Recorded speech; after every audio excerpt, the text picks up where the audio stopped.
만약 베르스타펜이 페라리에 올 가능성이 있다면 여러분은 그것을 원하시나요? 오늘 영상에서는 프레데릭 바세르가 크리스찬 호너와의 교체에 대한 비난에 어떻게 답했는지 알아봅니다. 페라리의 미래 시나리오는 어떻게 될까요? 크리스찬 호너가 빨간 옷을 입은 모습을 볼 것인가? 아니면 맥스 베르스타펜이 빨간 옷을 입은 모습을 볼 것인가? 하지만 가장 중요한 것은 이번 주말 오스틴 GP 준비에 대해 이야기해야 한다는 것입니다. 각 팀 중 누가 더 잘할 것이고 누가 더 못할 것인가? 당연히 동시에 이루어진 조지 러셀과 키미 안토넬리의 메르세데스 계약 연장에 대해서도 논의해야 합니다. 이 소식은 모두가 기다렸던 것입니다. 계약의 세부 사항을 보고 마지막으로 러셀이 그의 입장에 어떤 조항을 넣었는지 살펴봅시다. 시작하기 전에 꼭 좋아요를 눌러주시고 이제 모든 것을 자세히 살펴보겠습니다. 프레데릭 바세르가 다시 목표물이 되었습니다. 페라리 팀의 팀장이 있는 위치는 매 순간, 매 결정, 매 결과가 세밀하게 검토되는 시점입니다. 그리고 이 모든 것은 크리스찬 호너의 이름이 유령처럼 패독의 복도를 계속 떠돌고 있는 상황입니다. 몇 주째 존 엘칸이 최고 경영진 교체를 고려하고 있다는 소문이 돌고 있으며 크리스찬 호너의 가든 리브 기간 후 새로운 싱글시터가 경쟁력이 없을 경우 아마도 이미 2026년에 있을지도 모릅니다. 하지만 바세르는 가만히 있지 않고 희생양처럼 대우받는 것을 받아들이지 않습니다. 그리고 그는 오스틴 GP 전 인터뷰에서 필터 없이 명확히 말했습니다. 나는 30년 동안 이곳에 있었고 이 미디어의 물결이 나에게 쏟아질 것을 완벽히 알고 있었다고 프레데릭 바세르는 말했습니다. 불가피했지만 나는 두렵지 않습니다. 강력하고 솔직한 문장이지만 마라넬로에서의 압박을 많이 설명합니다. 오늘날 페라리의 2위가 되는 것은 다른 어떤 팀도 이해할 수 없는 무게와 함께 살아간다는 것을 의미합니다. 승리하는 것만으로는 충분하지 않으며 스타일리시하게, 즉시, 그리고 무엇보다도 실수 없이 해내야 합니다. 바세르는 실수의 여지가 0으로 줄어들었다는 것을 알고 있습니다. 미디어의 공격은 그를 놀라게 하지 않았지만 그 압박이 상당했다는 점은 인정합니다. 몬트리올 이후 나온 기사들은 우리를 정말로 다치게 하지는 않았지만 여전히 환경에 부정적인 영향을 미칩니다. 내에서는 이미 충분한 압박이 있으며 외부에서도 추가할 필요는 없습니다. 그리고 그의 작업 방식을 잘 설명하는 것을 덧붙입니다. 나는 신문을 읽지 않고 TV를 보지 않으며 홍보 부서가 말하는 것만 알면 됩니다. 나머지는 관심이 없습니다. 겉으로는 냉담해 보일 수 있지만 실제로는 외부 소음으로부터 팀을 보호하려는 리더의 반영입니다. 페라리에서는 예상대로 일이 진행되지 않으면 소음이 귀를 먹먹하게 합니다. 프랑스인은 변명 뒤에 숨지 않습니다. 페라리의 문제는 기술적인 것뿐만 아니라 운영적인 것이라고 인정합니다. 우리는 좋은 기회를 놓쳤다고 말합니다. 예를 들어 바쿠에서는 더 많은 것을 할 수 있는 리든이 있었지만 최선을 다하지 못했고 거기에 문제가 있었습니다. 실행을 개선해야 합니다. 우리는 이런 주말을 낭비할 수 없습니다. 맥라렌과의 비교도 이루어지고 있으며 오스틴 그랑프리 전에 말합니다. 그들이 우리와 그렇게 차이 나지 않는다고 생각합니다. 모든 팀이 흔들리며 그들도 기복이 있습니다. 단지 그리 잘못되더라도 여전히 그 자리에 남아 싸움을 벌입니다. 반면에 잘 나가면 날아갑니다. 하지만 마법의 버튼은 존재하지 않습니다. 주말 초반에 문제가 발생하면 방향을 잃고 일부 자신감과 성과를 포기하며 안전하게 나아가야 합니다. 그리고 현재 바세르는 그의 빨간 옷을 입은 모험 중 가장 미묘한 순간에 있습니다. 한쪽에는 페라리 역사의 무게가 있고 다른 쪽에는 빨간 팀이 되고 싶어하는 모든 것을 대표하는 호너의 침묵의 위협이 있습니다. 승리하고 안정적이며 지배적입니다. 그럼에도 불구하고 비판과 압박 속에서도 프레데릭 바세르는 계속해서 방향을 유지합니다. 그는 페라리가 또 다른 발전이 아닌 안정성이 필요하다는 것을 알고 있습니다. 건설이 필요하며 파괴가 필요하지 않습니다. 그리고 만약 2026년이 진실의 해가 된다면 이는 기술 프로젝트뿐만 아니라 바세르의 리더십에 대한 최종 판단이 될 것입니다. 실제로 몇몇 영국 언론에 따르면 엘카릭 바세르가 7월에 장기 계약을 체결했음에도 불구하고 마라넬로 팀의 지휘를 호너에게 제안할 준비를 했다고 합니다. 논리는 매우 간단합니다. 페라리가 승리하지 않고 2025 프로젝트가 경영진을 설득하지 못하며 따라서 크리스찬 호너처럼 지배하는데 익숙한 승리자의 프로필을 가진 사람이 필요합니다. 하지만 포뮬러 1의 현실은 훨씬 더 복잡하며 호너는 팀 내에서 평범한 역할을 절대 받아들이지 않을 것입니다. 던 레드불 사장은 막대한 결정권과 그가 일할 팀의 주식 지분을 원합니다. 즉 에이드리안 뉴이가 페라리에 요구했던 동일한 조건이지만 마라넬로는 이를 거부했습니다. 그리고 이로 인해 페라리 내부에서 방향 전환이 있었습니다. 여러 내부 소식통에 따르면 존 엘칸은 방향을 바꾸었으며 오늘날 프레데릭 바세르에게 전적인 지원을 제공합니다. 왜냐하면 2027년의 목표는 다르며 즉 맥스 베르스타펜입니다. 마라넬로에서는 호너에게 문을 닫고 맥스로 직행하는 문은 살짝 열어둡니다. 만약 이것이 사실로 확인된다면 보이는 것보다 훨씬 많은 것을 설명하는 움직임입니다. 최근 며칠 동안 여러 국제 언론, 특히 영국 언론에서는 페라리와 크리스찬 호너 간의 새로운 접근에 대한 소문을 발표했습니다. 이러한 소문에 따르면 존 엘칸은 2025년 결과에 실망하고 맥라렌과 메르세데스의 속도를 유지하는데 어려움을 겪는 팀의 어려움에 실망하여 방향을 변경하는 아이디어를 고려했을 것입니다. 하지만 마라넬로에서는 명확한 답변이 나왔습니다. 진실인 것은 아무것도 없습니다. 페라리 내부 소식통도 협상, 계약, 교체 계획이 없다는 것을 확인했습니다. 바세르는 지휘를 유지하며 2026 싱글시터 발표 전까지 최소한 경영진의 전적인 신뢰를 가지고 있습니다. 그래서 페라리는 안정성을 선택합니다. 압박이 엄청나고 결과가 기대에 미치지 못하는 순간에 내린 용감한 선택입니다. 하지만 마라넬로에서는 다시 변화를 주는 것은 처음부터 다시 시작하는 것을 의미하며 새로운 기술 규정이 시행되기 1년 전인 지금은 스포츠적 자살이 될 것이라는 것을 알고 있습니다. 공장 내 분위기는 긴장감이 돌고 있습니다. 메르세데스가 제조업체 챔피언십에서 페라리를 앞질렀고 신문에서는 내부 갈등과 비판을 받고 있는 팀에 대해 다루며 불안한 환경을 이야기하고 있습니다. 현재 바세어의 최우선 과제는 팀을 다시 단합시키는 것입니다. 여기서 아무도 예상하지 못했던 이름, 바로 맥스 페르스타펜이 등장합니다. 네, 호너에게 거절한 뒤에는 기술적이고 개인적인 이유도 있습니다. 페라리는 맥스 페르스타펜과의 문을 닫고 싶지 않으며 확실한 것은 호너와 페르스타펜 사이에 좋은 관계가 없다는 것입니다. 네덜란드인 페르스타펜은 최근 몇 달간 레드불의 관리를 좋게 받아들이지 않았습니다. 그의 전팀 수장과의 관계는 최저 수준에 도달했습니다. 호너가 페라리 내부에 있는 상황에서 빨간 옷을 입은 맥스를 상상하기는 어렵지만 바세어와 함께라면 상황이 완전히 달라집니다. 프랑스인과 페르스타펜은 서로를 존중합니다. 프레드릭 바세어는 정치 게임에서 멀리 떨어진 실용적이고 소박한 스타일의 관리자입니다. 2026년 이후 레드불을 떠나기로 결정한다면 맥스 페르스타펜이 함께 일할 수 있는 인물이 바로 그 유형입니다. 그리고 주목해야 할 것은 이것은 공상과학이 아닙니다. 2026년 말에 페르스타펜은 계약 종료 조항이 있으며 새로운 규정으로 인해 레드불의 경쟁력이 떨어진다면 모든 최상위 팀이 줄을 설 것입니다. 현재 메르세데스가 우선순위에 있지만 페라리도 제외되지 않습니다. 그리고 여기서 엘칸의 선택이 더 명확해집니다. 바세어를 확인하는 것은 단순히 지속성을 위한 선택이 아니라 2026년을 염두에 둔 전략적인 움직임입니다.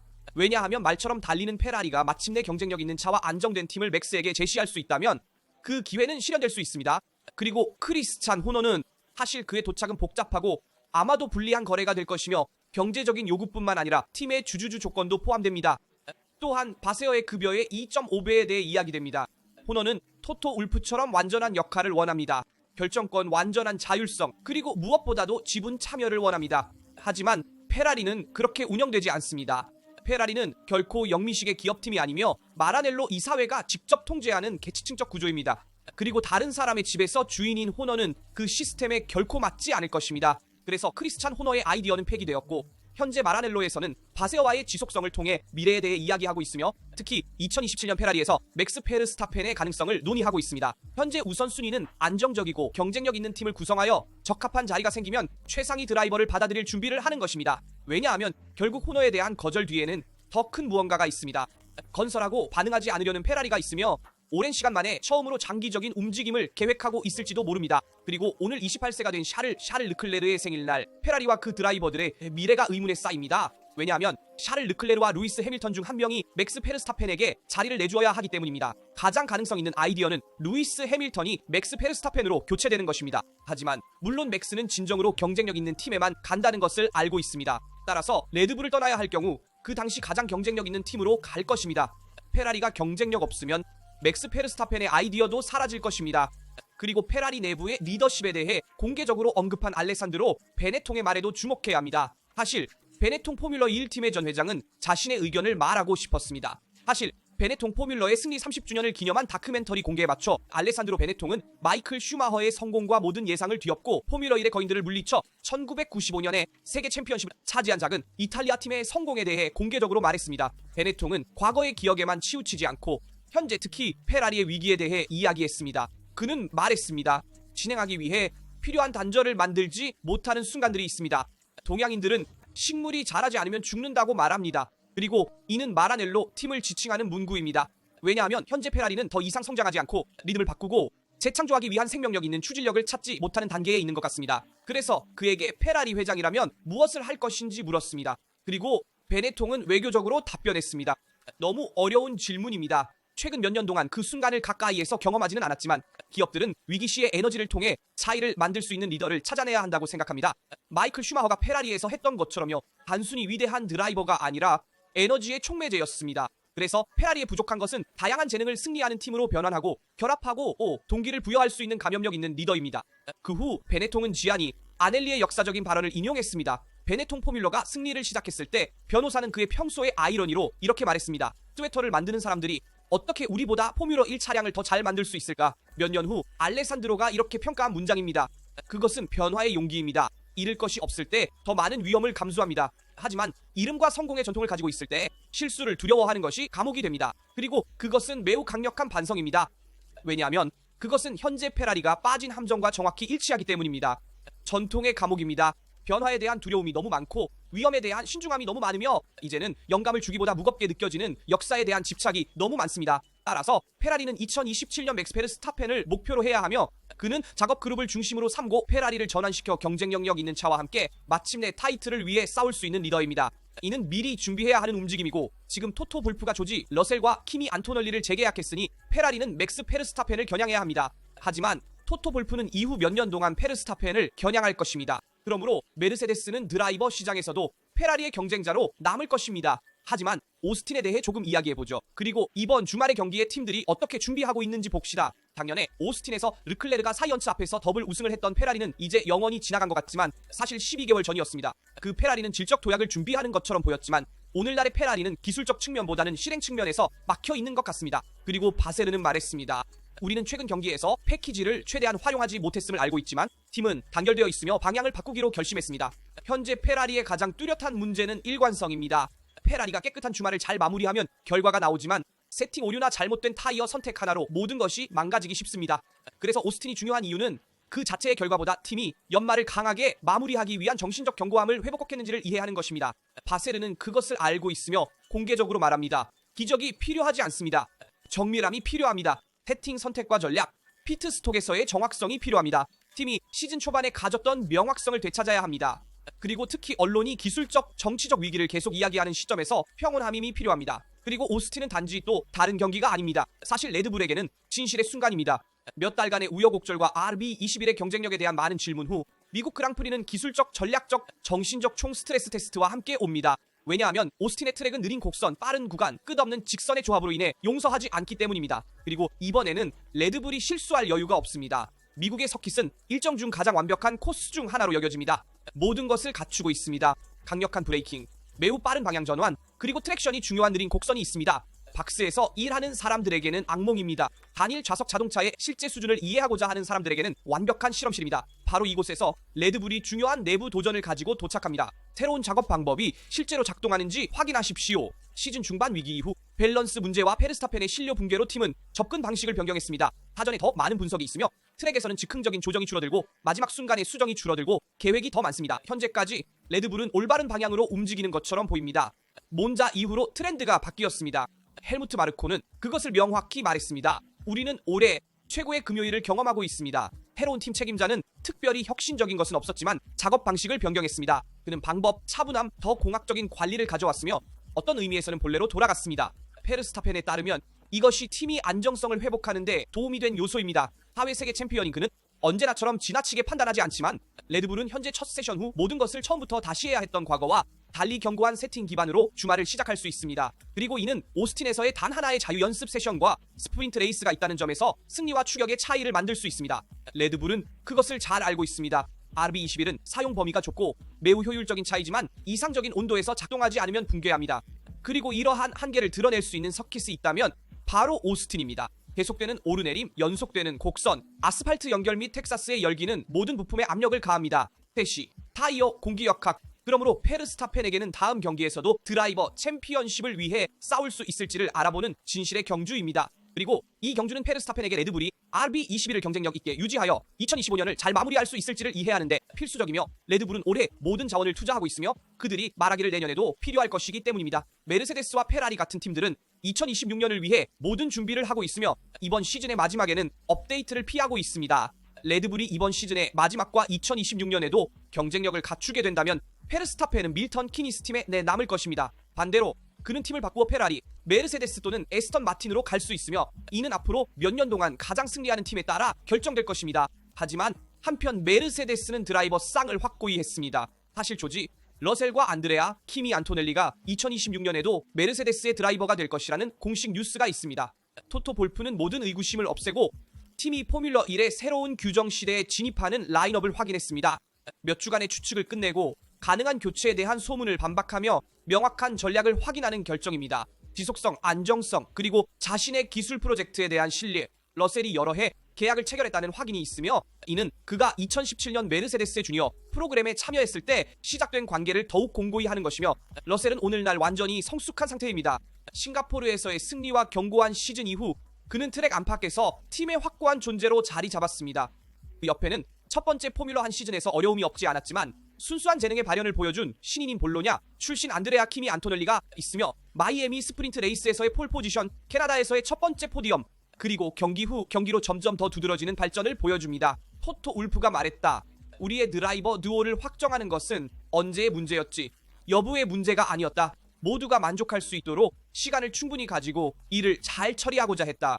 조지와 키미는 강한 듀오임을 증명했고 함께 길을 계속 나아가게 되어 기쁘다. 그러나 러셀의 단연 계약에 주의해야 한다. 유연한 종료 조건이 있는 단연 계약이거나 양측이 선택할 수 있는 2+1 계약일 것이다. 러셀과 메르세데스에게 여지를 남기는 형태의 계약이다.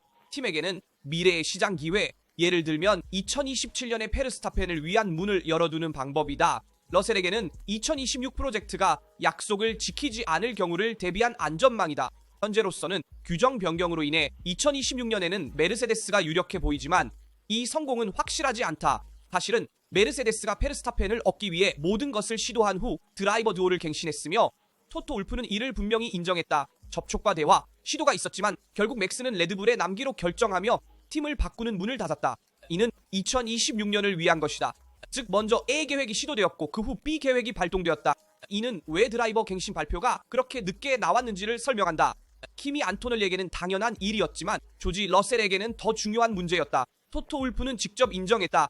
러셀과 안토넬리와 함께 있어서 행복했지만 맥스의 상황이 불확실해지자 그와 대화해야 했다. 매니저로서의 거의 의무였지만 그 후 두 드라이버의 갱신을 보게 되었고 페르스타펜에게 문을 확실히 닫았는데 반대로 페라리에게는 문을 열어야 하며 팀 내에 4회 월드 챔피언을 데려오는 것을 목표로 해야 한다. 실제로 메르세데스에서는 러셀의 계약 기간에 대해 언급하지 않고 일반적인 단연 계약 형식으로 제한되지만 비공식적으로는 기간이 명확하다. 2027년까지 2년이고 2026년 이후 해지 조항이 있을 것으로 보인다. 2023년에 해밀턴이 가지고 있었던 것과 유사한 맞춤형 계약으로 2024년 말 메르세데스를 떠나 2025년에 페라리로 이적하게 된 것이다. 패독의 소식통에 따르면 계약에는 중요한 급여 인상도 포함되어 있어 조지 러셀이 카테고리 내 최고 드라이버에 가까워지며 연간 약 3천만 파운드이며 의무적인 프로모션 날짜도 줄어들어 공장에서 더 많은 시간과 기술 작업을 할 수 있고 마케팅 이벤트는 적어진다. 오늘날 러셀은 단순한 드라이버 이상으로 메르세데스의 포스트 해밀턴 프로젝트의 얼굴이지만 그는 자신을 보호하고자 했다. 왜냐하면 내 시즌의 약속이 지켜지지 않은 후 또 다른 기술적 실패 사이클을 감당할 수 없기 때문이다. 하지만 우리는 미래의 드라이버 시장이 맥스 페르스타펜에 의해 지배될 것이고 그가 어느 팀으로 갈 것인지에 대한 규칙을 정할 것이라는 것을 알고 있다. 댓글로 페라리의 현재 상황에 대한 의견과 2027년 페라리에서 맥스 페르스타펜을 볼 수 있는 가능성 혹은 메르세데스나 에스턴 마틴에서 볼 수 있는 가능성에 대해 알려주세요. 2026년 메르세데스에서 러셀과 키미 안토넬리의 갱신에 대해 어떻게 생각하시나요? 또한 슈마허와 같은 카리스마 있는 리더를 원하는 페라리의 베네통의 발언과 크리스찬 호너 대신 팀의 미래를 위해 바서와 계속하겠다는 페라리의 선택에 대해서도요. 여러분의 모든 댓글을 읽고 답변하고 싶습니다. 항상 그렇듯이 좋아요를 남기고 구독하시고 알림을 활성화하여 채널의 비디오를 놓치지 마세요. 투토에서 다음 비디오에서 뵙겠습니다.